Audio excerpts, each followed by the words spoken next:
হাসপাতালে আবারও ইসরায়েলি বিমান হামলা হয়েছে। এই হামলায় আল আহালি ব্যাপটিস্ট হাসপাতালের নিবিড় পরিচর্যা কেন্দ্র এবং সার্জারি বিভাগ ধ্বংস হয়েছে।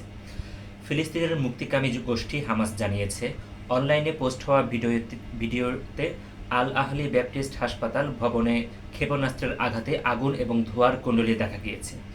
হাসপাতালের বেডে থাকা কিছু রোগীকে দ্রুত অন্য স্থানে সরিয়ে নিতেও দেখা যায় ভিডিওতে। স্থানীয় এক সাংবাদিক বলেছেন, ইসরায়েল ডিফেন্স ফোর্সেস হাসপাতালের চিকিৎসককে তাৎক্ষণিকভাবে ফোন করে ভবন খালি করার সতর্কবার্তা দিয়েছিল।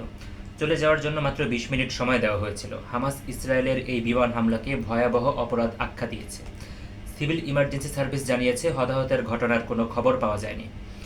এদিকে সোশ্যাল মিডিয়ায় পোস্ট হওয়া ফুটেজে হাসপাতালের কর্মী ও রোগীদেরকে বাইরে অন্ধকারের মধ্যেই অন্য জায়গায় সরে যেতে দেখা গেছে। হাসপাতালের প্রাঙ্গণে আশ্রয় নিয়ে থাকা নারী ও শিশুদেরকেও পালাতে দেখা যায় ফুটেজে। উল্লেখ্য, গাজায় যুদ্ধের আগে আল আহলি ছিল একটি ছোট্ট হাসপাতাল। গাজা সিটিতে এখনও সচল থাকা একমাত্র হাসপাতাল ছিল এটি। বিশেষ করে উত্তর গাজার বড় আল শিফা হাসপাতাল ইসরায়েলের হামলায় ধ্বংস হওয়ার পর থেকে আল আহলিতেই কাজ চলছিল। এক বিবৃতিতে হামাস পরিচালিত সরকারের মিডিয়া অফিস হামলার নিন্দা জানিয়েছে। এতে বলা হয়েছে, ইসরায়েল আল আহলি হাসপাতালকে হামলার নিশানা করে ভয়াবহ অপরাধ করছে। হাসপাতালটিতে আছে শত শত রোগী এবং চিকিৎসাকর্মী। সুন্দর হয়েছে তো।